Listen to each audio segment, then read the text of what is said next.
Thank you for joining us here today to talk about the very foundation of our democracy, voting.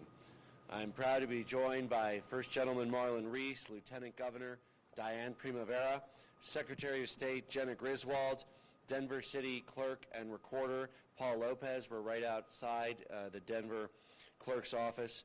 Aurora Mayor Mike Coffin, and State Senator Julie Gonzalez, whose district we are now in. Voting is a sacred right in our Constitution for each and every American. As Thomas Paine eloquently put it, voting is the right upon which all other rights are dependent. And in order to make sure that this sacred right that so many Americans have fought and even died to defend is protected, we need to ensure that voters are safe, have access to ballot boxes, the results will be counted correctly, will be legitimate, and will be respected. You know, Alexis de Tocqueville wrote that long before the appointed election day arrives, the election becomes the greatest and one might say the only affair occupying men's minds. As the election draws near, intrigues grow more active, agitation is more lively and widespread, the citizens divide up into several camps, the whole nation gets into a feverish state. Sounds a lot like today.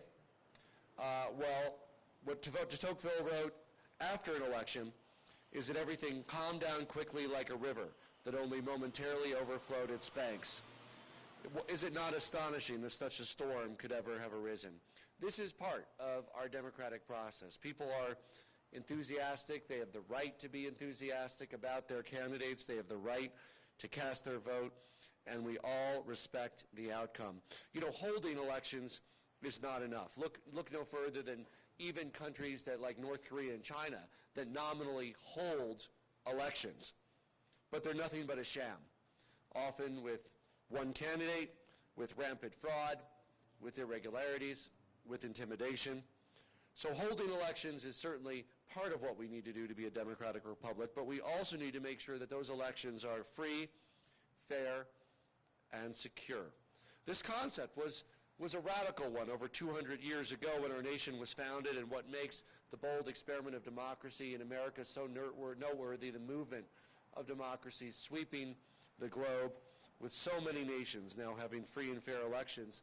And here in Colorado, we take this solemn responsibility seriously.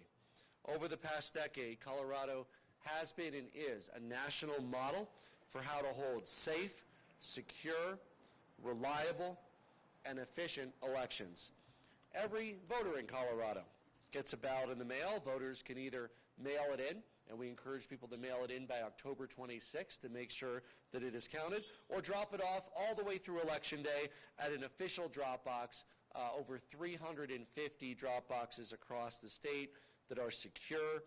And for those who prefer to vote in person, there's in-person voting at polling at the voting locations throughout the state up to 3 weeks prior to the election, even if you have not been registered. You can register and vote at the same time if you didn't get a ballot in the mail, if you lost your ballot in the mail. But for most folks, this election is like any other in Colorado. People are mailing in their ballots already. They're using drop boxes. There's an example of a drop box that we're standing beside right here outside the Denver Clerk's office.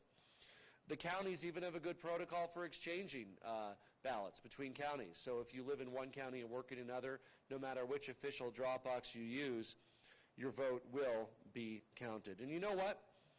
When you help people exercise their right to vote by making it convenient, it means that people have a voice, that more people vote. And that is a good thing, because our democratic republic functions better when people participate and have a stake in the outcome. It empowers people. So before I turn it over to the First Gentleman, I want to assure Coloradans that we have one of the safest, most secure, most efficient election systems in the entire nation, and I'm proud to say in the entire world. No matter how you vote, your vote matters, it will be counted, and it will make a difference. So make sure you vote today. And with that, I'll turn it over to First Gentleman Marlon Reese, who has really prioritized voting integrity as a key part of the soapbox that he has as First Gentleman. Marlon?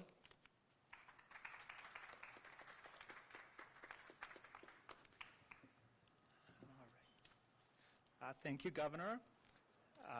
Thank you, everyone. I'm excited to be with you all here today to discuss what I really consider to be the most important of subjects, voting. Voting is, as we've said, the cornerstone of our democracy. A government of the people, by the people, for the people, as Lincoln so beautifully articulated in his Gettysburg Address. When he spoke those words, President Lincoln was honoring the Union soldiers who fought and died to protect our democracy and keep our nation whole. Since that time, generations of Americans have made similar sacrifices to defend this most precious of rights, the right to vote, to speak out, and have our voices heard. The grand experiment, as it's been called, in representative self-government, that shining beacon of hope for those around the world who look to America to set the example. This year in particular, Coloradans across our great state and the political spectrum have proven once again that the right to vote is as vital to the American identity as the soil on which we stand. A record number of Coloradans turned out to vote this year in our state's primary, and for the general election, a record-setting number have signed up to serve as election judges to ensure our elections are safe and secure. That's a good thing because our democracy is strengthened, the promise is realized when more people participate, when all of us have a hand in shaping our government. Voting is the single most powerful act any of us can make in the name of freedom and justice. It honors the past and those who've sacrificed to defend this right while protecting the future and generations of Americans who will inherit the country we leave behind. It is the singular path to creating real change in our communities, to take up the issues we care about and not merely think about them, not talk about them, but to act on them, to elect representatives who reflect the diversity that is our unique American strength. This election season, I encourage all voters to think about the issues that matter most to you, to your family, to the communities in which you live. Now is the time to think carefully about the country we want to be, the standing we want to have in the world, and the people and issues best suited to make those visions reality. Each vote is a brick laid in the foundation that holds our union together. It is up to each of us to make that foundation as strong and unwavering as possible. This year, as I cast my own ballot, I will be thinking of the people we have lost to the scourge of COVID-19, the injustices that still exist in our nation that we must finally make right, our ailing planet in the throes of a climate crisis of our own making, our oceans, forests, mountains, and skies, the animals whom we share our planet with, who do not get to vote, who depend on us completely in a world that is not always kind or fair. This year, the ballot is long, but remember that everything on it is important. Make sure to give yourself plenty of time to do your research and really get to know the candidates running to represent you. Don't be afraid to ask the tough questions. Then fill out and return your ballot by 7 p.m. on November 3rd. That's Election Day, by the way. If you're mailing in your ballot from home, it must be in your mailbox by October 26th. Otherwise, drop it off in one of the many official ballot drop boxes that our wonderful Secretary of State and county clerks and recorders have ensured are accessible to all Coloradans, like this one here. And don't forget, if you mail your ballot using USPS, this is easy to forget, include a stamp. If you use the official ballot drop box, no stamp is needed. The right to vote is precious, and we must never take it for granted. Thank you, friends. Be well. And it is now my honor to introduce our wonderful Secretary of State, Jena Griswold.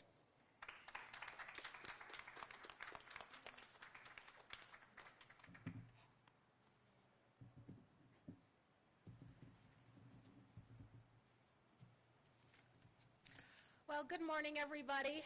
Fall is officially here. A little chilly today, so it's so nice to see everybody. I really want to thank the First Gentleman for all of his engagement. He has really taken the helm when it comes to voting access, and I really appreciate that. So To start off with, it goes, I guess it doesn't go without saying, we have to say it over and over, that Colorado leads the nation in voter access. The Colorado election model is very straightforward. You register to vote, then you are mailed a ballot, and you can return it to one of hundreds of drop boxes, by the mail, or a voter service and polling center. And you can also, of course, go vote in person, starting with early voting and all the way up to Election Day. Now, Coloradans tend to choose to vote with a mail ballot. In our June state primary, we set a record turnout, and 99.3% of all ballots cast were with a mail ballot.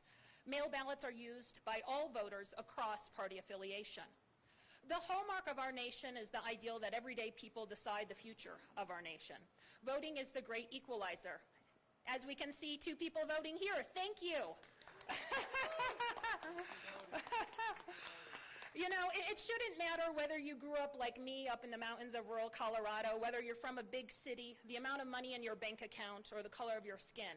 Voting is how Americans make our voices heard, and with such a big election, I encourage all Coloradans to confirm their voter registration, make a plan to vote, and to vote as early as possible. And Coloradans are. Last Friday, county clerks started mailing ballots around the state. They will be mailed by this Friday, and we are already seeing a historical turnout. I know usually we start putting out results in terms of what ballots have come in on next Monday, the beginning of early voting, but we're going to start early this year. We'll be starting to put out those reports today. And I want to report that already 300,795 Coloradans have cast a ballot as of yesterday, and that includes 139,382 Democrats, 57,779 Republicans, and 100,801 unaffiliated voters who have cast the ballot. And to put that into perspective, at this point in 2016, or I should say, at this point right now, we have had 24 times more turnout than at this point in 2016. So we are seeing a lot of enthusiasm, and I think that's good news. Now, next Monday, early voting at voting centers and drop boxes will open in every county across the state. And we've worked very closely with the governor and his office to make sure that election workers at voting centers adhere to state health and safety guidelines so that voting is in person as safe as possible. This year, we have 383 drop boxes available across the state and 342 voting centers, which is an increase of over 50% of drop boxes and an extra 42 voting centers in the last 2 years. We've also rolled out major election innovations. This year, we've added the ability for every voter across the state to track their ballot with ballot tracks. We've also rolled out new technology to cure signature discrepancies, sent PPE to every county for all election workers, recruited over 7,000 election judges, offered $1 million in election judge hero pay, and I will be covering the cost of any county that wants to open voting centers the Sunday before Election Day. Colorado has one of the most accessible elections in the nation. We're also considered the safest state to cast a ballot. An emerging issue to our democracy is the role of disinformation. Election disinformation comes both from foreign adversaries and domestic actors. And my office is launching efforts to combat misinformation. A top strategy is the strategy to ignore the noise. Voters should really consider what they are seeing on social media posts and find election information from trusted sources, like county clerks or the Secretary of State's office. And our one-stop statewide spot for election information is govotecolorado.gov. Colorado is leading the way in accessible, safe, and secure elections during the pandemic, and I am confident we will have a great election. And with that, I want to introduce and also thank Denver's fantastic county clerk, Paul Lopez.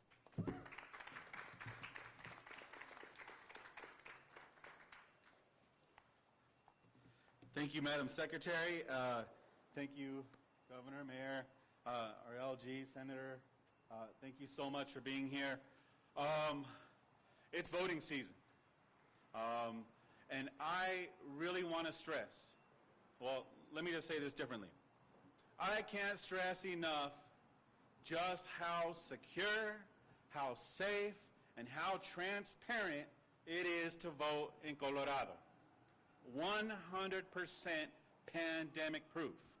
Why can I say that? Because I know that people here can just drop off their ballots in any one of our drop boxes in this county and around the state.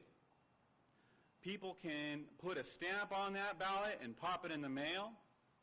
And people can also go to a vote center and have a mask and expect all of our election judges and poll workers to have sanitized stations all the way down to the pen. So I want to say a little bit about the people who help these elections, who actually run these elections. Our election judges, our election staff. They work day and night to make sure that this democracy stands solid and continues on. They are working right now just down the street in our elections division, which, by the way, you're able to get online at denvervotes.org/voterinfo and be able to see our live stream inside those processing rooms. These are your friends, these are our family, these are our neighbors working, doing their civic duty for this city, for this county, for this state, and this country, which needs your participation. There are so many issues that require your attention, your participation. The last thing I want to say before I hand it over to our guests here in Denver is, if you have any questions, don't be afraid. Do not hesitate to contact your local county clerk's office. With that, I want to welcome our former congressman and our mayor to the east in Aurora, Mike Kaufman. Mike?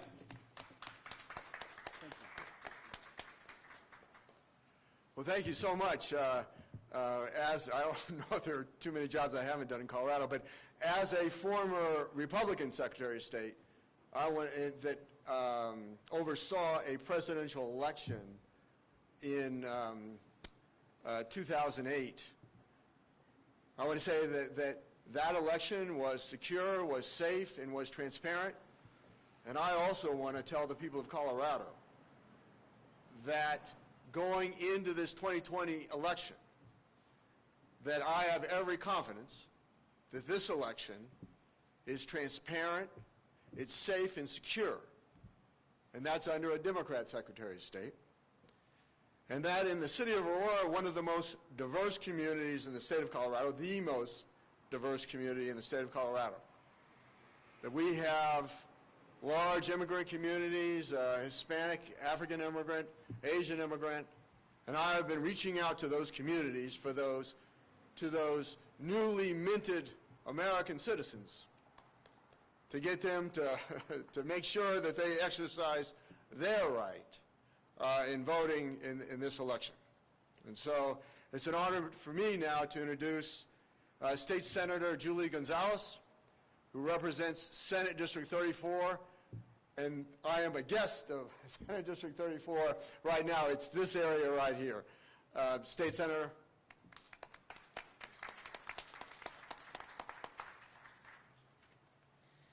Gracias, Mayor Kaufman. Good morning, everybody. My name is State Senator Julie Gonzalez. I'm proud to represent North, West, and downtown Denver. And I just want to say that it's election season, and we are so excited to see as much energy, enthusiasm, and participation from communities of color, first-time voters, and long-time voters as well. This Saturday, I got my ballot in the mail, and I felt like a kid at Christmas. So the very next day, my husband and I sat down. I made a nice dinner. We had a nice dinner, and then afterwards, we sat down and we voted our ballot, and we talked about each and every one of the issues. I'll say, I love my husband. We don't agree 100% of the time, but we walked through that ballot as a family. On Monday, my suegra, my mother-in-law, she called me and she said, Julia, I just got my ballot. How are we going to do this? I don't know what to do about the judges. And so we walked through, and I went online and we walked through every single one of the judges, and she was able to cast her ballot. She took a ballot selfie, y'all. It's a big deal. Yesterday, my niece, who's going to vote for the first time in the presidential election, she got together with her cousins, and they walked through every single one of the ballot initiatives, right? These are young people coming together, young Latino first-time voters coming together to have the conversation. And today, we're going to get together as a family and turn in our ballots, right? That's the enthusiasm, that's the excitement, and that's the energy that's coming into this election season. I couldn't be prouder of the safety, security, transparency, and integrity of our election system here in Colorado. And so now's the time, y'all. If you haven't gotten registered, this is the time to go to govotecolorado.org and register to vote. I've talked to friends who are like, ¿sabes qué? I guess I'll sign up this time. And so this is the time to get registered, get engaged, and make your voice be heard. Thanks to everybody here for all that you are doing to let people know how safe and easy it is. And we have until November 3rd, Tuesday, November the 3rd at 7 p.m. to make sure that your ballot is counted. Thanks, y'all.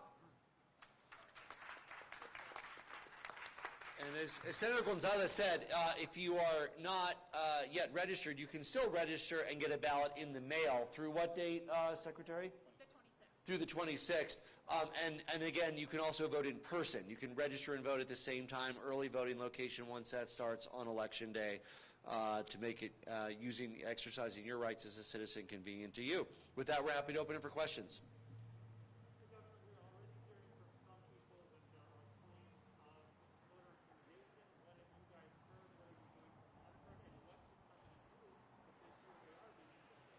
So voter intimidation is against the law, and frankly, the way that we were able to exercise ballots in Colorado with sealed delivery into drop boxes of their mail helped reduce the opportunities for voter intimidation in Colorado.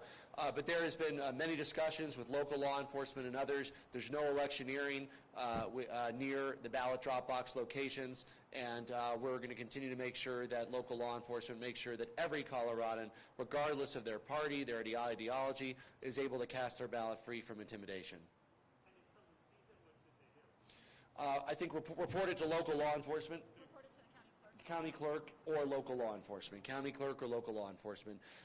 Again, people have free speech, and if they're more than, is it 500? How many? It's 100 for election. Yeah. So if you might see people 150, 100 feet away from a site, it's usually marked on the ground. People absolutely can exercise their rights, hold signs 100, 200 feet away, but they are not allowed to do that within 100 feet of a voting site.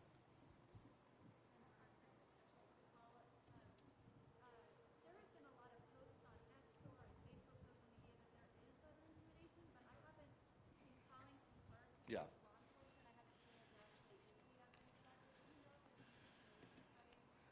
So I'll call upon our clerk and our secretary, but I want to say I think that some people, when they see people 100 feet away doing the normal work with their signs, they might misinterpret that as intimidation. So again, there's things that are consistent with the law and against the law. I'll turn it over to Secretary Griswold. Thank you. And so to answer your question, when there is a report or any suspected voter intimidation, that should be immediately reported to the county clerk or my office, and we investigate everything. There has been several things on social media that has been investigated and turned out that there was not evidence. One of the things that we have in Colorado is 24-hour surveillance of drop boxes. So we can actually pull the footage, and Clerk Lopez did exactly that and did not see any evidence. With that said, voter intimidation is always illegal. Even if it's within 100 feet, 1,000 feet, it doesn't matter how far you are away from the polling location, it is always illegal. And we will act very quickly to make sure that voters have their voices heard. So far, everything is going really well. Thank you, and I appreciate that question. Misinformation can happen in a lot of different ways. So if there's anything that you see on your social media that gives you a pause and gives you a pause about the transparency or the conduction of an election, please visit your county clerk's office.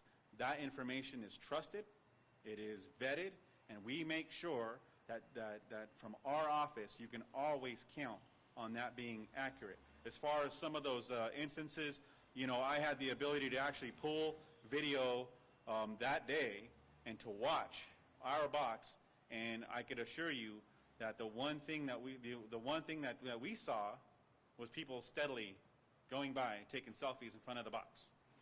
I could disclose who was taking selfies in front of the box, because I recognize them.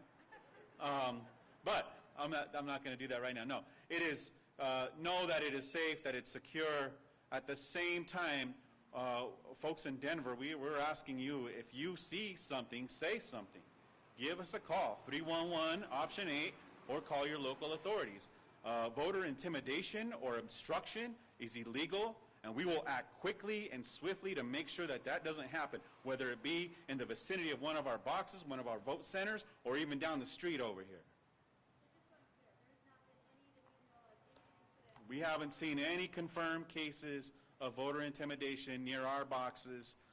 However, if you see it on the street, make sure you hit us up, 311, or dial that local authorities. We won't tolerate that. Jump in for a second. So in Larimer County, there was one report. There was some confusion over a municipal versus a state box. But right now, everything is going really well. And again, if there is voter intimidation, we will act quickly. But Coloradans should be totally confident in the ability to cast a ballot.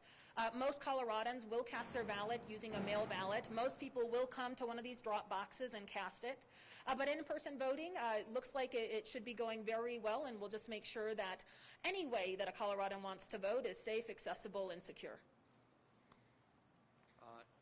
And Saja Hindi asked a similar question. I'm hoping to address some rumors about voter intimidation at the ballot box. Election officials say there's no proof, but people are saying it on social media, wondering if this is hypersensitivity or disinformation and what can be done. Let me just say that voter intimidation is un-Republican, undemocratic, and inconsistent with our values as Coloradans and Americans, and we will not stand for it in Colorado. Next question.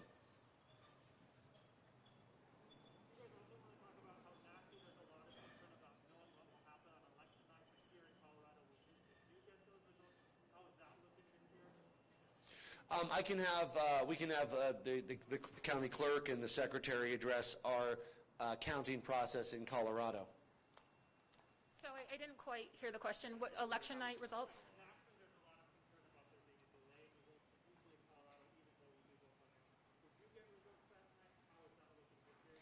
Everything looks great. It looks just like normal. And the benefit is that if Coloradans vote early, we'll be able to process the ballots even more quickly. So one of the things over the last month since March is other states have really looked to us for leadership in expanding their election models. Of course, we expanded and urged folks to expand mail ballots, but we also urged folks to look at how we process ballots. And we start processing ballots here in Colorado 15 days before election. And that's what enabled us, even in our historic statewide turnout during the pandemic in our June primary, to report 89.5% of all results on election night. With that said, election night results are never official results. There are a lot of things that happen after the election, including military and overseas ballots coming in, which we know our former secretary, congressman, and mayor of Aurora served overseas, and that's very important to allow that access. We also allow signature discrepancies on the back of ballots to be cured for 8 days. Then we go into a whole host of things, including the risk-limiting audit. So election night results are never final results. We expect to be able to report a lot of those results on election day, but it probably will be less than the 89.5% we saw in the statewide primary because turnout is likely to be very much higher. And with that, Clerk Lopez, if you want to add anything about how that system works. Like the Secretary said, one of the great things about our model in this state is that we're able to start processing now. And voters can expect, voters in Denver, I don't want to speak for any other clerk, but they have very similar models. By the way, I'm in communication with all of our other clerks. We work together to make sure that operations are very similar. We share best practices, communication. For example, those drop boxes, you know, you can drop a Denver box in Arapahoe or Arapahoe in Denver and it'll get to us. when it comes to those results, we will start posting our preliminary results at 7:05. 7:05, you can actually start seeing, 7 o'clock, you can actually see those results, and we will update through the night every 90 minutes. And like the Secretary said, those results are unofficial results. We don't finalize results until nearly 2 weeks later when we certify the election. And that's after we've conducted a risk-limiting audit, which is something that we do statewide to make sure that our model continues to be accurate, which it has been. So, thank you. Thank you for the question. Go ahead. Yeah.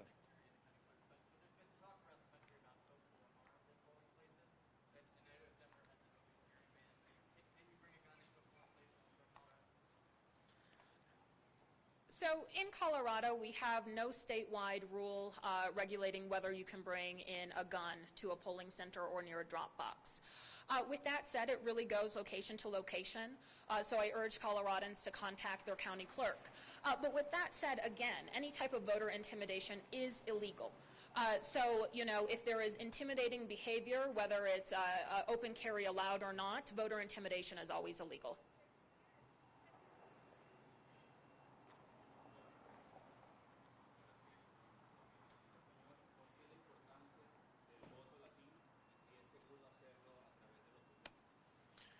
El voto latino es un parte muy importante de nuestra democracia aquí en Colorado y en los Estados Unidos.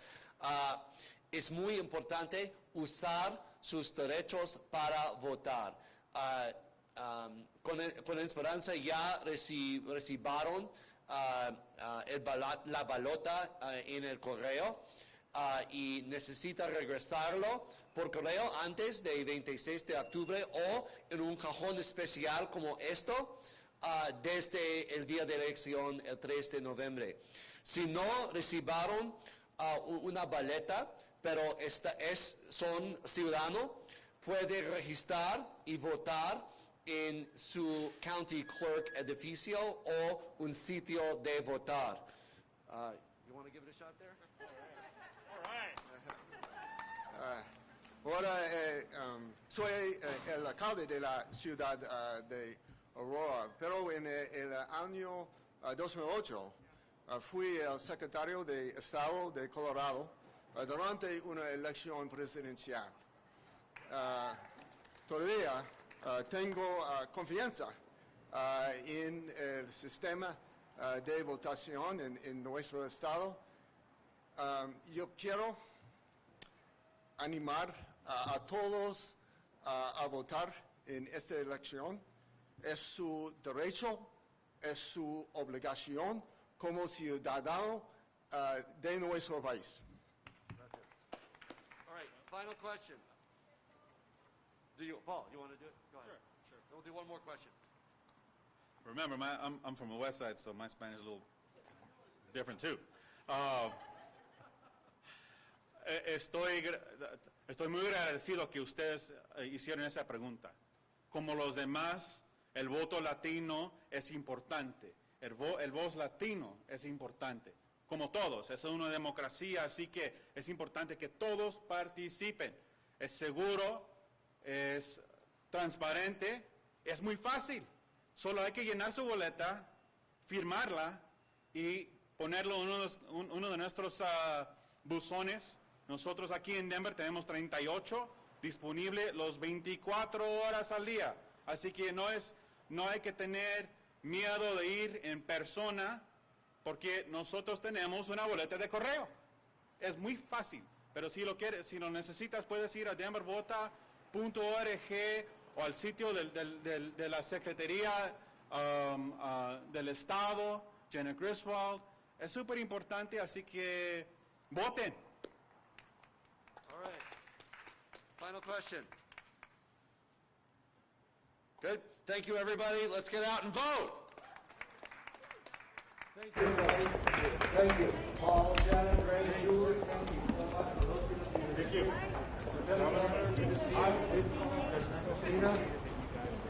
Good to see you.